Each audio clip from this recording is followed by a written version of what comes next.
During a live stream, my socialite daughter-in-law poured hot soup on me just to amuse her followers. Her family laughed and said, "Relax, it's just a joke." 2 minutes later, my millionaire son broke the door, straightened his suit, and said 3 words that made her beg for forgiveness. "I'm glad to have you here. Follow my story until the end and comment the city you're watching from, so I can see how far my story has reached. My name is Teresa, and I'm 67 years old. I never thought I'd be telling this story, but sometimes the truth demands to be heard, no matter how painful it might be." It started on a Tuesday afternoon in March, the kind of day where spring was just beginning to show itself through the kitchen window of what used to be my home. I was reading a book in my favorite armchair when my daughter-in-law, Aria, burst through the front door, her phone already in her hand, that familiar gleam in her eyes that I'd learned to recognize over the past 3 years. "Teresa," she called out in that artificially sweet voice she used when she wanted something. "Perfect timing. I'm about to start my live stream and I have the most amazing idea." I set my book down slowly. At 67, I'd learned to be cautious around Aria's amazing ideas. They usually involved me doing something that made her look good to her thousands of followers, while I felt increasingly uncomfortable in my own home. "What kind of idea?" I asked, though I already knew I probably wouldn't like the answer. Aria was 28, with perfectly styled blonde hair and makeup that looked like it took hours to apply. She'd married my son Tyler 2 years ago, and from the moment she moved into our family home, things had changed. The house that had been my sanctuary for 40 years suddenly felt like a stage where I was expected to perform. "I'm doing a special family cooking segment today," she announced, already setting up her phone on the kitchen counter. My followers absolutely love authentic family moments, and having Tyler's mom help will be so heartwarming. My stomach tightened. Tyler was supposed to be in Chicago on business for the week, leaving me alone with Aria and her increasingly demanding schedule of content creation. Every day seemed to bring a new scheme to feature me in her videos, always under the guise of family bonding. "I'm not really comfortable being filmed," I said gently, the same response I'd given countless times before. Aria's smile never wavered, but something cold flickered in her eyes. "Oh, come on, Teresa. It's just a little cooking segment. Besides, Tyler specifically asked me to include you more in family activities." That stopped me cold. Tyler had said that? My son, who knew how much I valued my privacy, who'd always been protective of me, especially after his father died 5 years ago. "He said that?" I asked, unable to hide the uncertainty in my voice. "Of course he did," Aria replied, already adjusting her phone's position. "He worries about you being lonely, especially while he's traveling so much for work. This way, you'll feel more involved, and my followers get to see what a loving family we are." The guilt hit me like a wave. Maybe Tyler was right. Maybe I had been too withdrawn lately. And if this would make him happy, if it would help me connect better with his wife, what would I need to do? I heard myself asking. Aria's smile broadened, and she clapped her hands together. "Just help me make your famous vegetable soup, the one Tyler's always talking about. We'll show everyone how the recipe gets passed down through generations. It'll be beautiful, my vegetable soup." It was true that Tyler loved it, had been asking me to make it since he was a little boy. The recipe had been my mother's, and her mother's before that. Maybe sharing it wouldn't be so bad. "All right," I said slowly, "but nothing embarrassing, okay?" "Of course not," Aria laughed, but there was something about the sound that made my skin crawl. "Trust me, Teresa, this will be perfect." Within minutes, she had her lighting set up and her phone positioned to capture the entire kitchen area. I watched as she transformed into her online persona, all bright smiles and animated gestures. "Hello, beautiful souls," she chirped at the camera. "Welcome back to my channel. Today is super special because I have Tyler's amazing mom, Teresa, here with me, and she's going to teach us how to make her legendary family soup recipe." I stood awkwardly beside her, unsure where to look or how to position myself. The comments on her phone screen were flying by too fast to read, but I could see hearts and fire emojis popping up constantly. "Now, Teresa has been making this soup for decades," Aria continued, putting her arm around me in a way that felt more possessive than affectionate. She's such an inspiration, still cooking at 67. Isn't that amazing, everyone? The way she said my age made it sound ancient, like I was some kind of relic being displayed for entertainment. But I smiled and nodded, trying to play along for Tyler's sake. For the next 20 minutes, I walked through the recipe, chopping vegetables and explaining the techniques my mother had taught me. Arya kept up a constant stream of commentary, occasionally asking me questions that felt designed to highlight my age or make me seem confused. "Oh, Teresa, you're adding so much salt," she laughed at one point. "I guess when you get older, your taste buds change, right, everyone?" I felt my cheeks burn with embarrassment, but I forced a smile. "Just following the recipe that's worked for 50 years, I said quietly. The soup was nearly ready when Arya suggested I serve it. "Teresa, why don't you ladle some into bowls for us to taste? This is the moment everyone's been waiting for." I picked up the ladle with hands that were slightly trembling. Whether from nerves or anger, I wasn't sure anymore.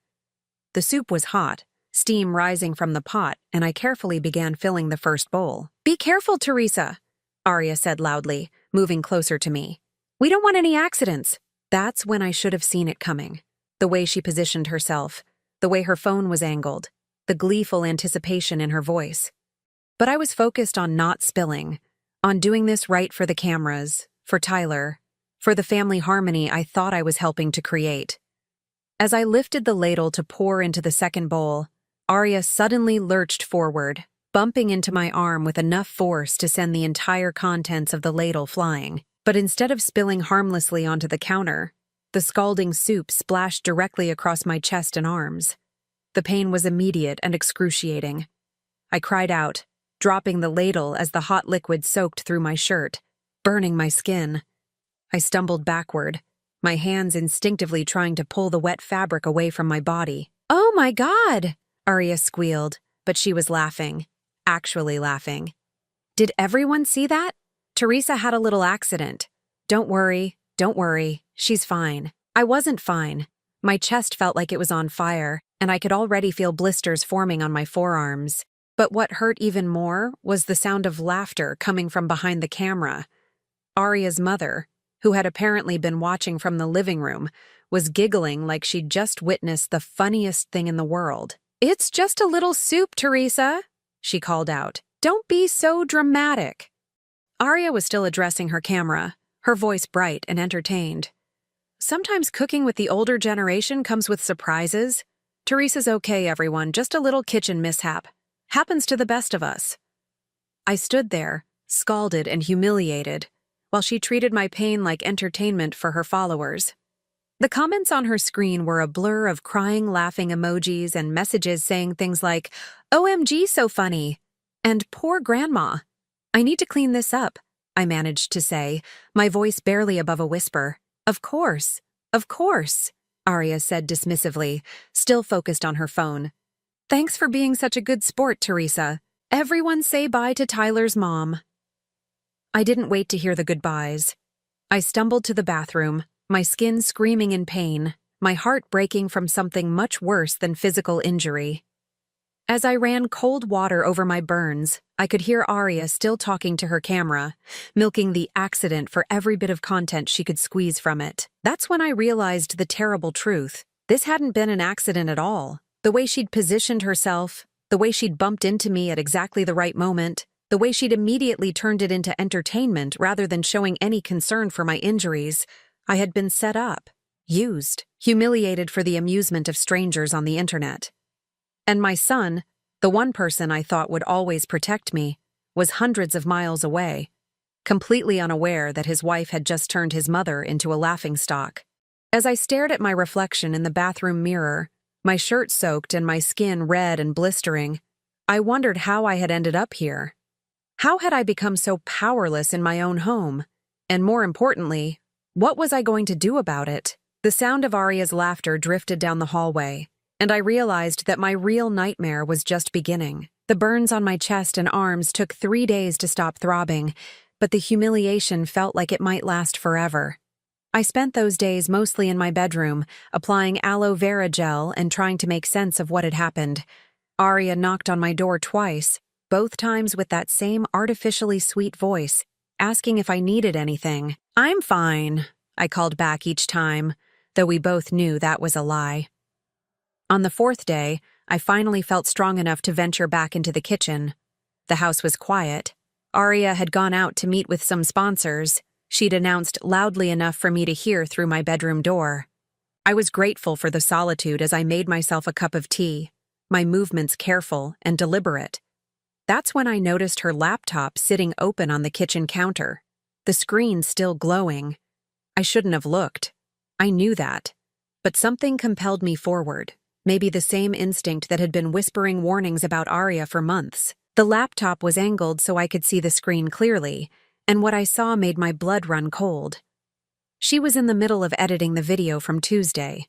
But this wasn't just a simple recording of our cooking session. She had multiple camera angles, as if she'd set up several phones around the kitchen without telling me. And she was editing it, cutting and splicing the footage to make it look even more dramatic than it had been. She'd zoomed in on my face during the moment of impact, capturing every detail of my shock and pain. She'd added slow-motion effects to the soup flying through the air. Worst of all, she'd edited out her own movement forward, the bump that had caused the accident, making it look like I had simply been clumsy. My hands shook as I scrolled through the comments that were already pouring in. Thousands of them. "LOL, old people shouldn't be allowed in kitchens." "Poor Arya having to deal with this mess. Grandma needs to be in a home." "This is why elderly people are dangerous." The cruelty was breathtaking. These strangers were laughing at my pain, making jokes about my age, suggesting I was incompetent and dangerous. And Arya was encouraging it all, responding to comments with crying laughing emojis and messages like, "She's okay, just a little kitchen drama." But that wasn't the worst part. As I kept scrolling, I found something that made my stomach drop to the floor. A comment from someone with a familiar profile picture. "This is gold. Remember last month with the old guy at the coffee shop? You should do a whole series." The old guy at the coffee shop? What was that referring to?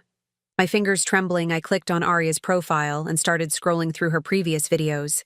What I found made me feel sick to my core. There it was, posted 6 weeks ago. "Coffee shop chaos with local senior." The thumbnail showed an elderly man who looked to be in his 70s, coffee spilled all over his shirt, looking confused and embarrassed. In the video, Arya was accidentally bumping into him as he tried to carry his coffee to a table. I kept scrolling. Grocery store slip-up showed an elderly woman falling in an aisle with Arya rushing to help while clearly filming the whole thing. Bus stop blunder featured an older man dropping his papers while trying to board a bus, with Arya's commentary making light of his struggle. Video after video, all featuring elderly people in humiliating situations, all with Arya positioned perfectly to capture their embarrassment. And the comments on each one were the same. Cruel laughter, age-related insults, suggestions that these people were incompetent or burdens on society. My daughter-in-law wasn't just a content creator. She was a predator, targeting vulnerable elderly people for entertainment. And I had been her latest victim, but I was different from the others. I lived in her house. I was family, which meant a new, horrifying thought crept into my mind. I rushed to Tyler's study and pulled out the stack of papers he kept in his desk drawer. Insurance documents, medical records, financial statements. Things I'd never paid much attention to before, trusting Tyler to handle our family's business affairs. I found what I was looking for buried in a folder marked Future Planning. It was a consultation form from Sunset Manor, a local assisted living facility. The date was from 2 months ago, and it was filled out in Arya's handwriting. Potential resident, Teresa Blackwood, age 67, concerns, increasing confusion, safety issues in kitchen, possible early-stage dementia, family contact, Arya Blackwood, daughter-in-law and primary caregiver. The words blurred as tears filled my eyes. Increasing confusion, safety issues, early-stage dementia. None of it was true, but here it was, documented in writing. creating a paper trail of my supposed incompetence. I kept digging through the folder and found more papers. A consultation with an elder law attorney about protecting family assets when a senior family member becomes incapacitated. A brochure for memory care facilities. A printout of an article titled, "When to Make the Difficult Decision. Signs Your Elderly Parent Needs Professional Care." The pattern was becoming sickeningly clear. Aria hadn't just been humiliating me for online content. She'd been building a case, documenting incidents, creating evidence that I was unfit to live independently. But why? What did she gain from having me declared incompetent? The answer hit me like a physical blow.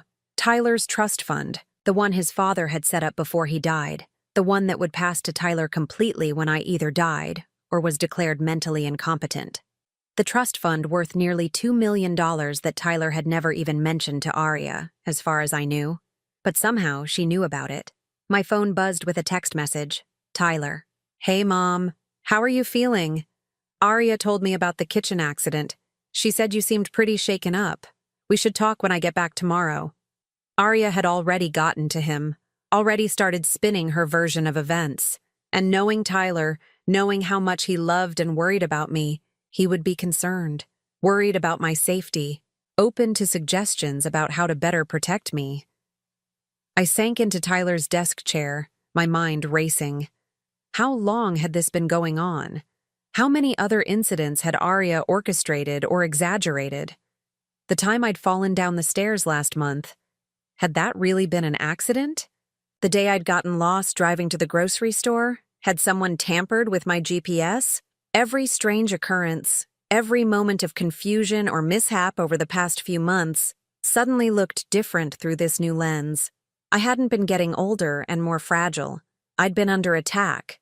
The front door slammed, and I heard Aria's voice calling out cheerfully, "Teresa, I'm home. How are you feeling, sweetie?" I quickly shoved the papers back into the folder and closed the desk drawer. My heart was pounding as I tried to compose myself, but inside a cold fury was building. She thought she was so clever. She thought I was just another helpless elderly person she could manipulate and exploit. She thought she could steal my son's inheritance and destroy my life for social media content. She was wrong. As I heard her footsteps coming down the hallway toward the study, I straightened my shoulders and prepared to do something I hadn't done in years. Fight back. "There you are." Aria appeared in the doorway, her phone already in her hand. "I was thinking we could do a little follow-up video about your recovery. Show everyone how resilient you are." I looked at her, really looked at her, for the first time since the kitchen incident. The calculated gleam in her eyes, the way she held her phone like a weapon, the false concern dripping from every word. "Actually, Aria," I said, my voice steadier than I felt, "I think we need to have a conversation about a lot of things." For just a moment, something flickered across her face. Something that looked almost like fear. Good. It was about time she learned that this elderly woman still had some fight left in her. And tomorrow, when Tyler came home, she was going to discover just how much trouble she'd gotten herself into. The conversation I'd planned with Aria never happened. She must have sensed the shift in my demeanor because she suddenly remembered an urgent appointment and disappeared for the rest of the evening. I spent the night in Tyler's study, going through every document I could find, piecing together the full scope of what had been happening under my own roof. By morning, I had a stack of evidence that painted a terrifying picture. Bank statements showing unusual charges to my credit card for things I'd never purchased. Medical appointment confirmations for consultations I'd never scheduled. Even a partially filled application for guardianship papers, with Aria listed as the proposed guardian. I was sitting at the kitchen table, organizing everything into neat piles, when I heard a car door slam in the driveway. My heart jumped. Tyler wasn't supposed to be back until evening, and Aria had left an hour ago for what she called a content creation meeting. The front door didn't open. Instead, I heard footsteps around the side of the house, then the sound of someone trying to open the back door. My blood ran cold. We always kept that door locked, and only family knew where we hid the spare key. Then I heard something that made my stomach drop. The sound of wood splintering. Someone was breaking down the back door. I grabbed my phone, ready to call 911, when I heard a voice that made me freeze. "Mom? Mom, where are you?" Tyler. But something was wrong with his voice. He sounded frantic, desperate, almost wild, and he'd just broken down his own back door. I rushed toward the sound, my papers scattering as I stood up too quickly. When I reached the back hallway, I found Tyler standing in the doorway, pieces of the doorframe scattered around his feet. His usually immaculate business suit was wrinkled, his tie loosened, his hair disheveled like he'd been running his hands through it. But it was his face that scared me. I'd never seen my son look like that before. His eyes were bright with fury. His jaw clenched so tight I could see the muscle twitching. He looked like a man who was barely holding himself together. "Tyler?" I whispered. "What's wrong? Why did you break the door?" He spun toward me, and for a moment his expression softened with relief. "Mom, thank God you're okay." He crossed the distance between us in 2 long strides and pulled me into a hug so tight I could barely breathe. "Of course I'm okay," I said, though my voice was muffled against his chest.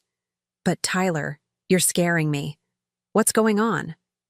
He pulled back, his hands on my shoulders, scanning my face and then looking down at my arms where the burns were still visible beneath my sleeves. His expression darkened again.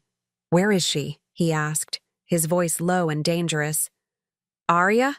She's at a meeting. Tyler, you need to tell me It wasn't a meeting," he interrupted. "She's at her mother's house, probably trying to figure out damage control." My confusion must have shown on my face because Tyler ran a hand through his hair and took a deep breath, clearly trying to calm himself down.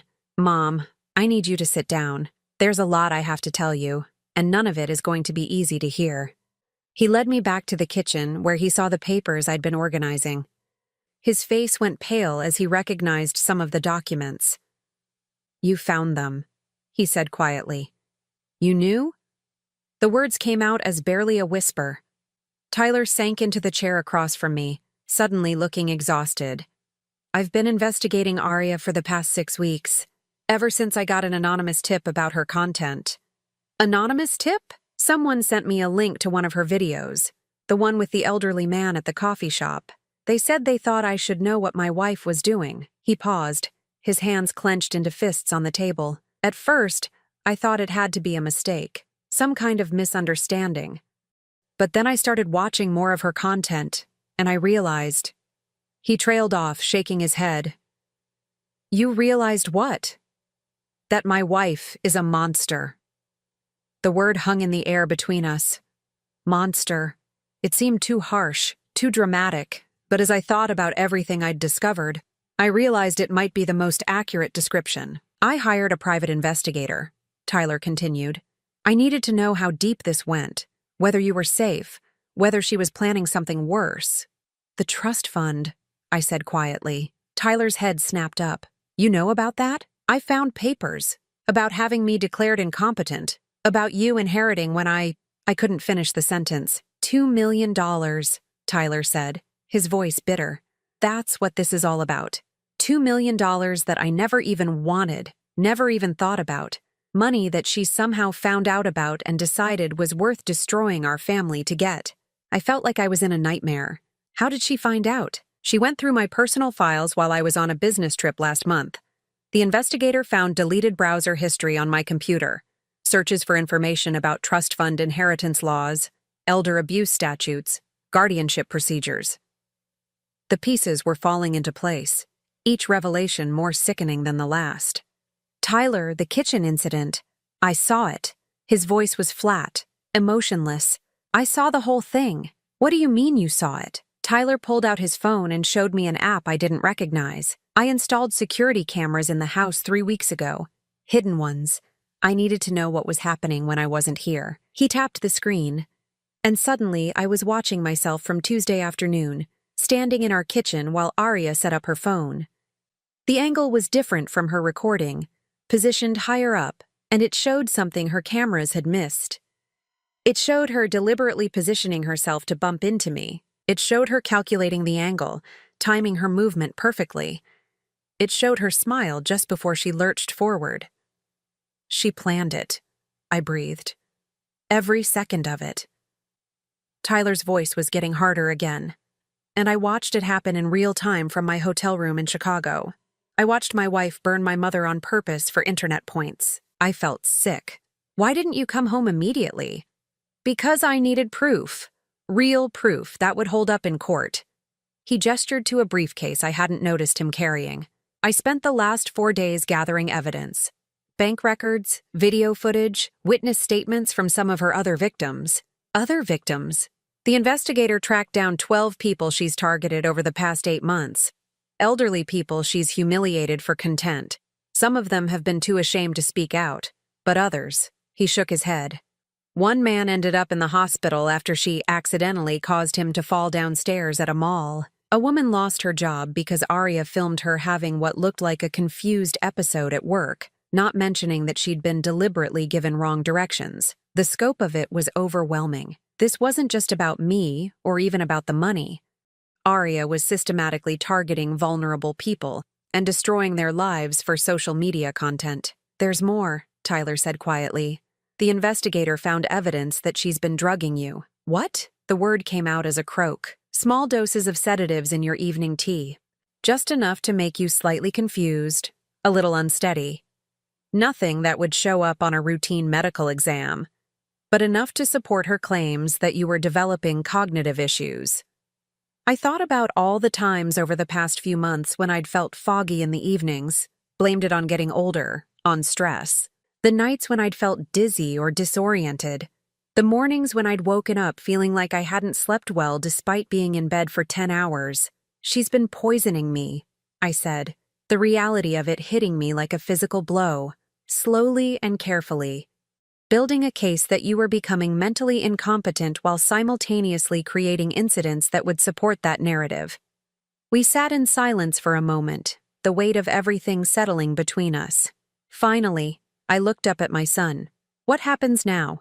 Tyler's expression hardened again, and for a moment I saw something in his eyes that reminded me of his father when he was truly angry. Now? Now she comes home to find that her victim isn't as helpless as she thought.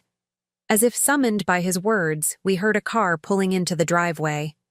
Tyler stood up, straightening his tie and smoothing down his hair. In seconds, he'd transformed from the frantic man who'd broken down our door to someone cold and controlled. She's about to learn, he said quietly, that there are consequences for hurting my family. The front door opened, and we heard Aria's voice calling out cheerfully, "Tyler, sweetie, you're home early. I have so much to tell you about your mom's little accident."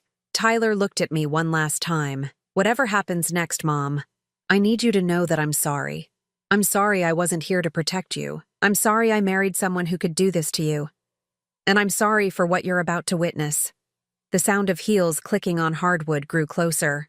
"But I'm not sorry for what I'm about to do to her."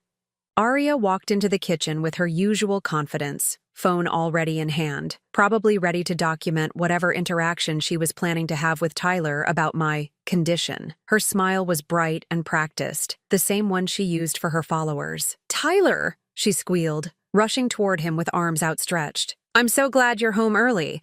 I was just about to call you about—" She stopped mid-sentence when she saw Tyler's face. His expression was stone cold, completely different from the warm, loving husband she was used to manipulating. Her arms dropped to her sides, and I watched confusion flicker across her features. "About what, Aria?" Tyler's voice was quiet, controlled, but there was something underneath it that made my skin crawl.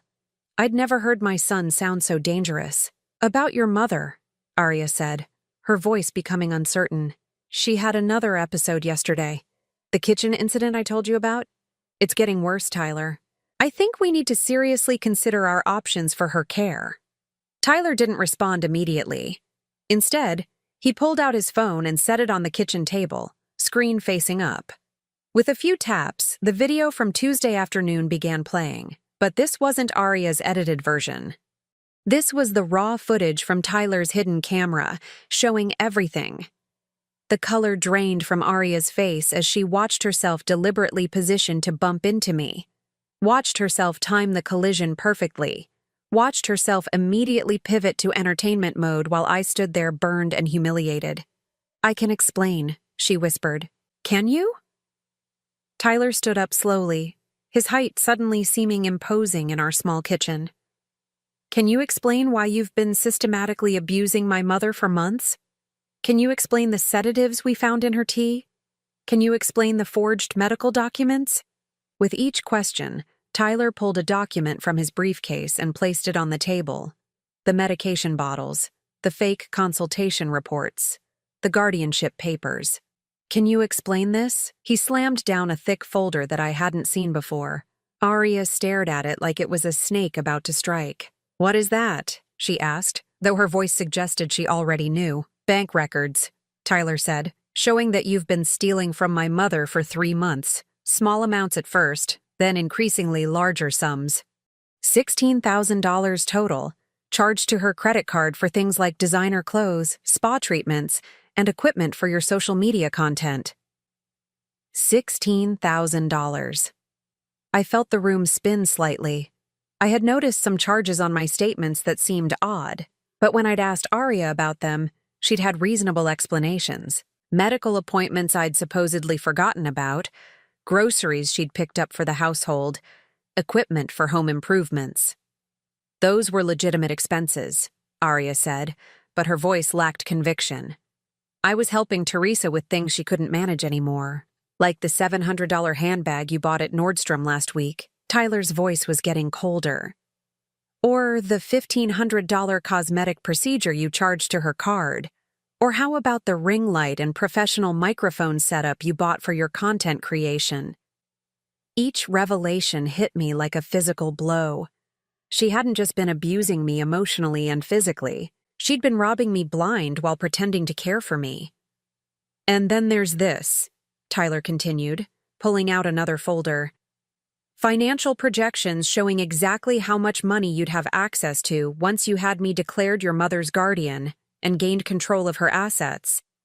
He opened the folder to reveal spreadsheets in Arya's handwriting, detailed calculations of my bank accounts, the value of the house, and projections of how much money she could access monthly if I were declared incompetent. "You had it all planned out," Tyler said.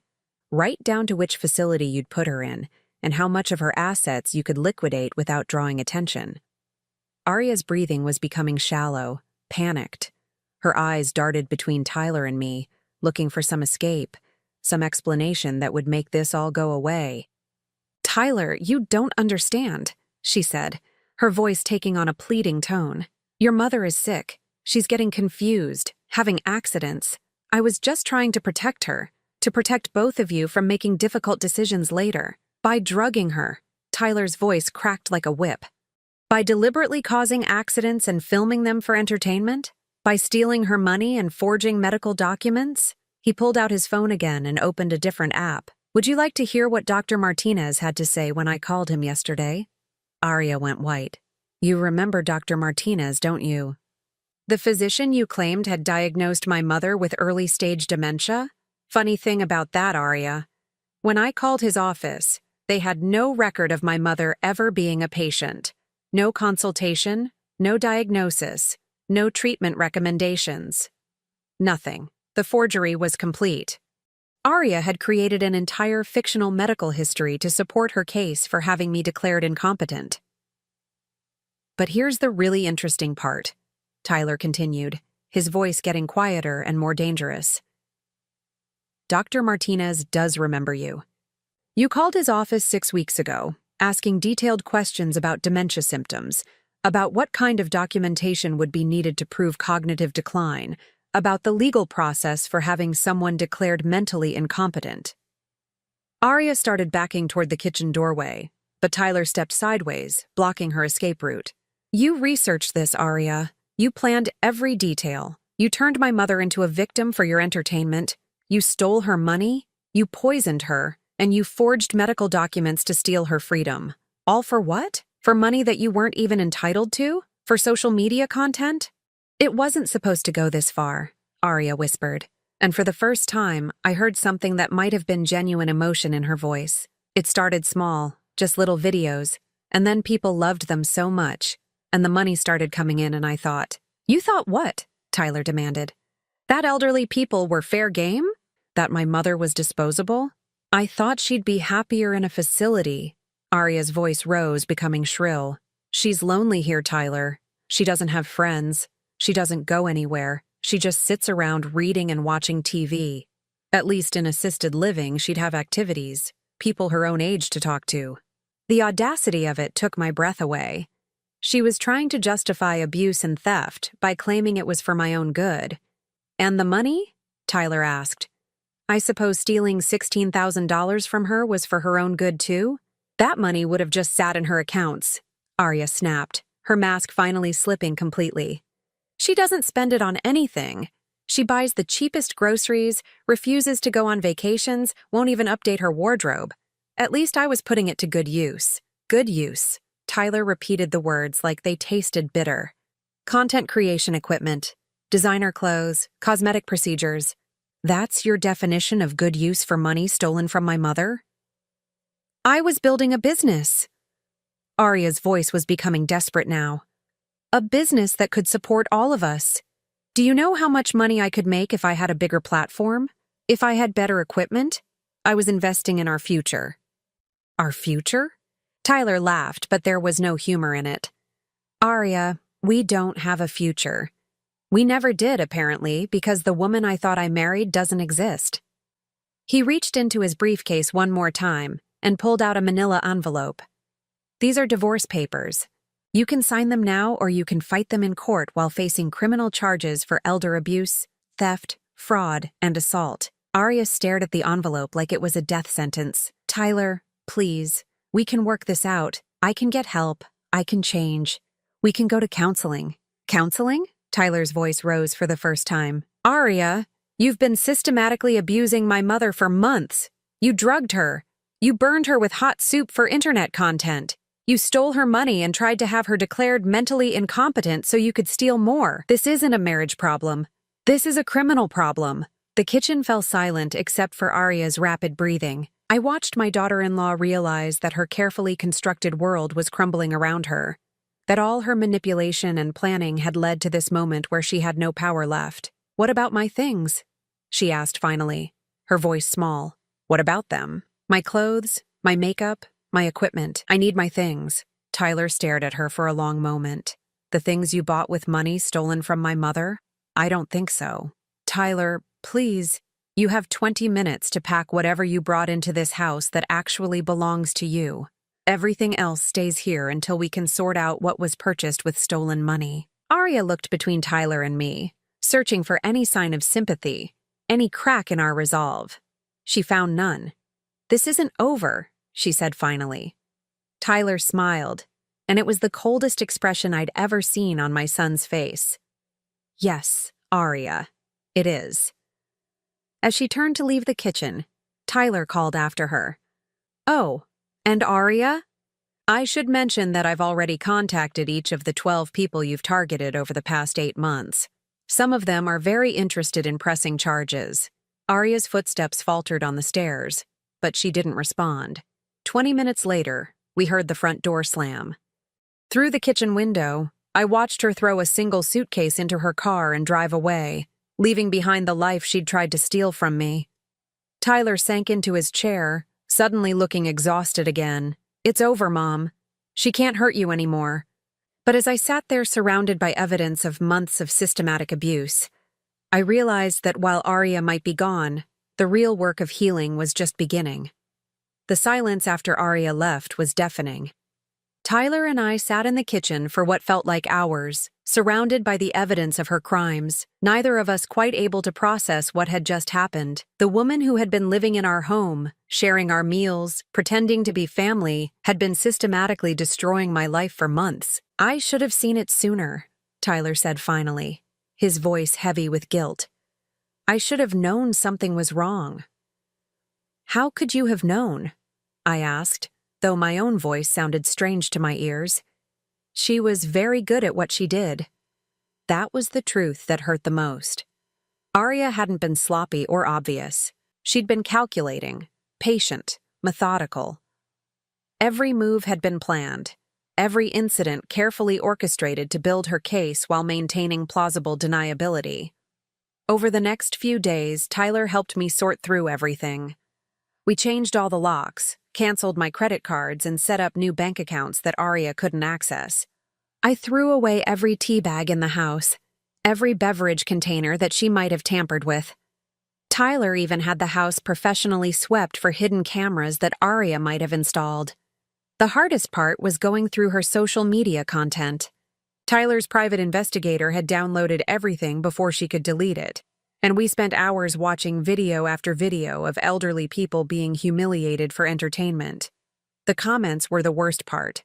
Thousands of people laughing at vulnerable adults, making cruel jokes about aging, suggesting that these people were burdens who should be put away. "How did I not know she was capable of this?" Tyler asked one evening, as we reviewed the evidence his lawyer would need for the criminal case. I thought about that question for a long time. Looking back, there had been signs. Small moments when her mask had slipped, brief flashes of coldness or calculation. But she'd been so good at covering them up, at presenting herself as the perfect daughter-in-law who was just trying to help. "She told us what we wanted to hear," I said finally. "You wanted to believe you'd married someone kind and caring. I wanted to believe that Tyler had found happiness after his father died. We both saw what we needed to see." The legal proceedings began 2 weeks after Aria's expulsion. Tyler's lawyer filed criminal charges for elder abuse, theft, fraud, and assault. The district attorney's office was very interested in the case, especially when they learned about the other victims. That's when we met Margaret Patterson, a 73-year-old woman who had been featured in one of Aria's most popular videos. Margaret had been shopping at a grocery store when Aria, accidentally, gave her wrong directions to the bathroom, causing her to wander confused through the store for 20 minutes, while Aria filmed and provided commentary about senior moments. The video had gone viral, earning Aria thousands of new followers and several sponsorship deals. But for Margaret, it had been devastating. Her employer, a part-time retail job she'd taken to supplement her Social Security, had seen the video and decided she was too confused to continue working. She'd lost her income and, with it, her ability to afford her medications. "I didn't even know I was being filmed," Margaret told us during a meeting at the lawyer's office. "This young woman approached me asking for directions, and when I tried to help her find what she was looking for, she kept giving me wrong information. I thought I was losing my mind." Tyler clenched his fists as Margaret spoke. I could see him struggling with the knowledge that his wife had destroyed this woman's life for content. "The worst part," Margaret continued, "was watching the video later and seeing all those comments. People saying I should be in a nursing home, that I was too stupid to be allowed out in public. My own grandchildren saw it. They started asking their parents if I was getting dementia. There were others. Robert Chen, an 80-year-old retired teacher who'd been featured falling down mall stairs after Aria deliberately pointed him toward a wet floor. Linda Rodriguez, a 68-year-old grandmother who'd been filmed having what appeared to be a confused episode at a bus stop, not knowing that Aria had given her the wrong schedule information. Each story was heartbreaking. Each represented a life disrupted, a person humiliated, a family affected by Aria's cruelty. And each had generated thousands of views, hundreds of comments, and advertising revenue that had funded Aria's lifestyle. The preliminary hearing was scheduled for 6 weeks after her arrest. Aria had hired an expensive attorney, probably with money she'd stolen from me, and was fighting the charges. Her lawyer's strategy seemed to be claiming that everything had been accidents, misunderstandings, coincidences. That strategy fell apart when Tyler's investigator testified about the planning documents found on Aria's computer, detailed notes about potential targets, research into dementia symptoms, calculations about inheritance laws. The prosecution painted a picture of a predator who had systematically targeted vulnerable elderly people for profit. But it was the video evidence that sealed her fate. Tyler's hidden camera footage showing Aria deliberately causing the soup incident was played in court, contrasted with her edited version that made it look like an accident. The jury watched in silence as the truth was revealed, seeing the calculation in her movements, the immediate pivot to entertainment mode while I stood there burned and humiliated. The defendant, the prosecutor said during closing arguments, turned elder abuse into a business model. She systematically targeted vulnerable seniors, caused them deliberate harm, and then profited from their humiliation. This wasn't accidental. This wasn't misunderstood. This was predatory behavior at its worst. The trial lasted 3 days. Aria's family, who had attended the first day in support, quietly disappeared as the evidence mounted. Her social media followers, who had numbered in the hundreds of thousands, dwindled as news of the trial spread. Sponsors pulled their contracts, advertisers canceled partnerships, and the platform that had made her famous suspended her account. When the verdict came in, I was sitting in the courtroom next to Tyler, holding his hand. Guilty on all counts: elder abuse, theft, fraud, assault, and conspiracy. The judge sentenced her to 4 years in prison, with additional time for the financial crimes. But the criminal case was only part of the story. The civil lawsuits began almost immediately. Margaret Patterson sued for lost wages and emotional distress. Robert Chen sued for medical expenses from his fall. Linda Rodriguez sued for defamation. I sued for the money she'd stolen, plus damages for the abuse and attempted fraud. Aria's assets were frozen, her expensive belongings seized to pay restitution. The designer clothes she'd bought with my money, the professional equipment she'd purchased for content creation, even the car she'd driven away from our house. Everything was sold to compensate her victims.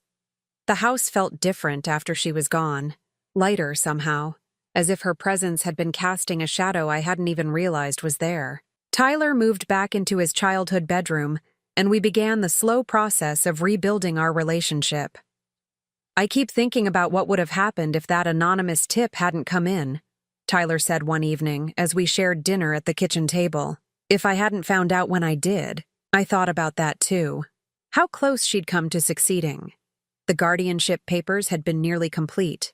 The medical documentation looked convincing. If Tyler hadn't started investigating when he did, I might have found myself declared incompetent, institutionalized, with Aria controlling my assets and my life. But you did find out, I said, and you protected me. Tyler shook his head. I should have been protecting you all along. I should have seen what she was doing. We both wanted to believe the best of her, I said. That doesn't make us weak or stupid. It makes us human. The investigator never did find out who sent Tyler that anonymous tip, the video link that started his investigation. Someone out there had seen what Aria was doing and decided to act. Maybe another victim, maybe just a stranger who recognized abuse when they saw it. I like to think it was Margaret Patterson or one of the others, fighting back in the only way they could. 3 months after the trial, I received a letter from Aria in prison. Tyler wanted to throw it away without reading it, but I was curious. What could she possibly have to say? The letter was 2 pages of self-pity and blame-shifting. She claimed she'd been trying to help me, that she'd only wanted what was best for our family, that everyone had misunderstood her intentions. She asked for forgiveness, said she was getting counseling, promised she was a changed person. At the end, she made one final request. Could I possibly put some money in her commissary account? Prison was so difficult, and she needed basic necessities. I showed the letter to Tyler and we both laughed. Even from prison, even after everything, she was still trying to manipulate me into giving her money. I wrote back a single sentence. The answer is no. It felt good to have the last word for once. To be the one in control of the conversation, the one setting boundaries, the one saying no. Aria had tried to steal my independence, my dignity, my freedom, and my family's financial security. She had turned my pain into entertainment, and my age into a weakness to be exploited. But she had failed. And now she was the one who had lost everything, while I was finally free to reclaim my life. 1 year after Aria's sentencing, I stood in my newly renovated kitchen, preparing Sunday dinner for Tyler and his girlfriend Emma. The burns on my arms had healed completely, leaving only faint scars that reminded me of how far I'd come. The kitchen itself had been transformed too. New countertops, fresh paint, modern appliances. We'd erased every trace of Aria's presence and created something entirely new. Emma was nothing like Aria. She was 34, a pediatric nurse with kind eyes and a genuine laugh. She'd known about everything from the beginning. Tyler had learned his lesson about transparency in relationships. When I first met her, I'd been nervous, guarded, afraid to trust another woman in my son's life. But Emma had been patient, respectful, never pushing for more than I was ready to give. "Mrs. Blackwood," she'd said during our first dinner together, "I want you to know that Tyler has told me everything about what happened. I can't imagine how difficult it must have been for you. If there's anything I can do to help you feel more comfortable, please just let me know." No performative sweetness, no over-the-top attempts to win me over. Just honest acknowledgement of what I'd been through and a genuine offer of support. It had taken months for me to fully trust her, but Emma had never complained about my wariness or tried to rush the process. Now, as I watched her help Tyler set the table, laughing at something he'd said, I felt nothing but gratitude. This was what a healthy relationship looked like. This was what my son deserved. The legal aftermath of Aria's case had continued long after her sentencing. The civil lawsuits had taken months to resolve, but eventually all of her victims had received compensation. Margaret Patterson had been able to afford her medications again and found a new job with an employer who valued her experience. Robert Chen had recovered from his injuries and was considering writing a book about elder abuse awareness. Linda Rodriguez had started a support group for seniors who'd been targeted by online predators.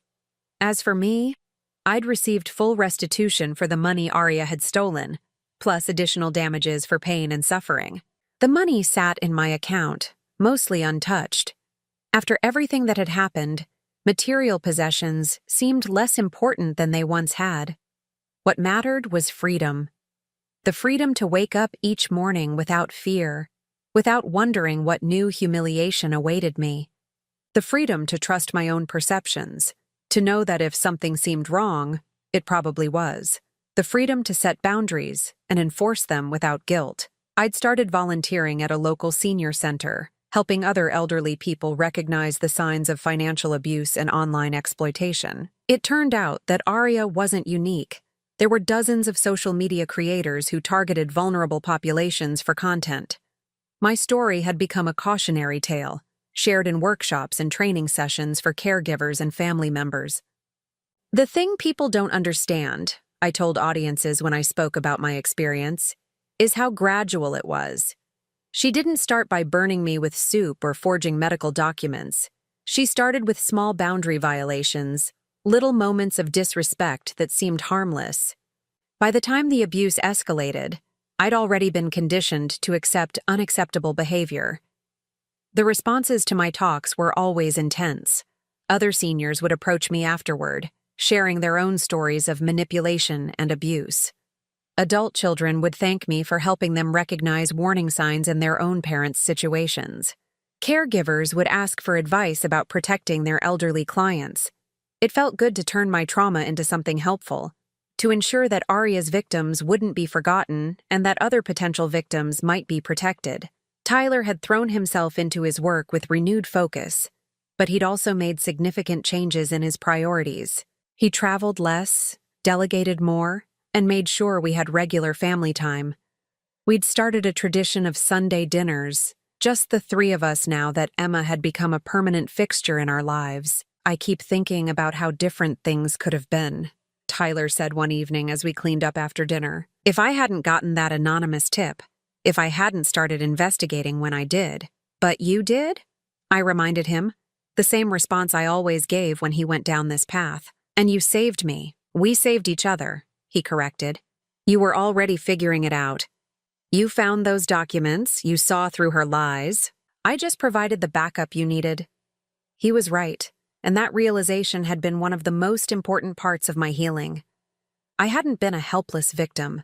Even while being drugged, manipulated, and abused, some part of me had remained alert, suspicious, ready to fight back when the moment came.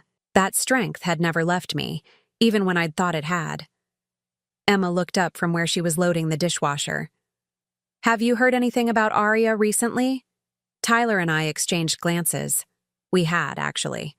The prison system sent us periodic updates as victims of her crimes, and the news wasn't encouraging. "She's been disciplined several times for attempting to manipulate other inmates," I said.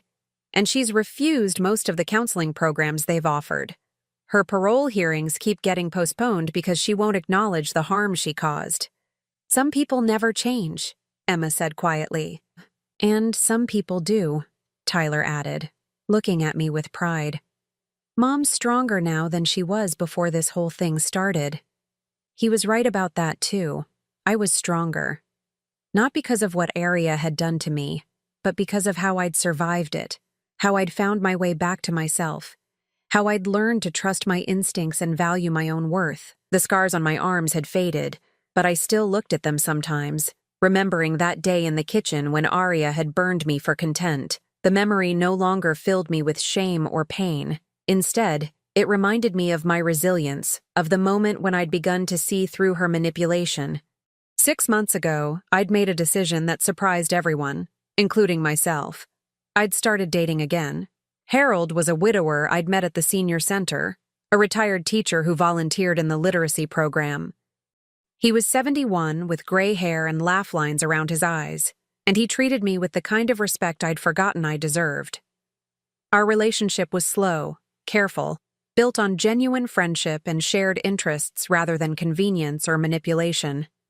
Tyler had been nervous about it at first, understandably protective after everything that had happened with Aria, but Harold had won him over quickly with his straightforward honesty and obvious care for my well-being. The thing about Harold, I'd told Tyler when he'd expressed his concerns, is that he makes me feel like myself, not like someone I have to perform for, not like someone who needs to prove her worth, just like Teresa. That was what I'd learned through all of this. I was enough, exactly as I was. My age wasn't a weakness to be exploited or a problem to be solved. My kindness wasn't naivety, and my trust wasn't stupidity. I was a whole person with value and strength and wisdom earned through 7 decades of living. Aria had tried to convince me otherwise, had tried to make me believe I was confused, incompetent, burdensome. She'd tried to steal not just my money but my sense of self-worth, my independence, my dignity. She'd failed. On this Sunday evening, as I watched Tyler and Emma planning their upcoming vacation, as I thought about my dinner date with Harold tomorrow night, as I looked around the kitchen that was once again truly mine, I felt something I hadn't experienced in years. Complete peace. I was 71 years old now, and I was exactly where I belonged, in my own home, surrounded by people who loved me for who I was, free to make my own choices and live my own life. Aria was in prison, serving her sentence for the crimes she'd committed against me and others. Her social media empire had crumbled. Her reputation was destroyed and her victims had found justice. Sometimes healing doesn't mean forgetting. Sometimes it means remembering everything clearly, understanding exactly what happened, and choosing to move forward anyway. It means reclaiming your power not by seeking revenge, but by refusing to let the trauma define you. I thought about the anonymous person who had sent Tyler that first video, the stranger who had seen abuse and decided to act. I never did find out who it was, but I'd written them a letter anyway, thanking them for their courage. I'd given it to Tyler to post on an online forum where advocates shared information about elder abuse cases, hoping it might reach the right person. "You probably saved my life," I'd written. "More than that, you saved my dignity, my independence, and my faith in human kindness. Thank you for seeing what others missed and for having the courage to speak up." I hoped they knew that their action had mattered, that their willingness to get involved had changed everything for me and for all of Aria's other victims. As I turned off the kitchen lights and headed upstairs to my bedroom, I felt grateful for the hard-learned wisdom that had come from surviving Aria's abuse. I knew now that predators rely on silence, isolation, and shame to maintain control over their victims. They count on good people to look the away, to mind their own business, to avoid getting involved. But there are also people like that anonymous tipster, like Tyler's investigator, like the prosecutor who took my case seriously, like the other victims who found the courage to testify. People who understand that protecting the vulnerable isn't someone else's responsibility, it's everyone's. I was safe now, surrounded by love and respect, free to live the life I'd always deserved, and Aria, she was exactly where she belonged, facing the consequences of her choices, learning that actions have accountability. That was justice enough for me. Now I'm curious about you who listened to my story. What would you do if you were in my place? Have you ever been through something similar? Comment below, and meanwhile, I'm leaving on the final screen 2 other stories that are channel favorites, and they will definitely surprise you. Thank you for watching until here.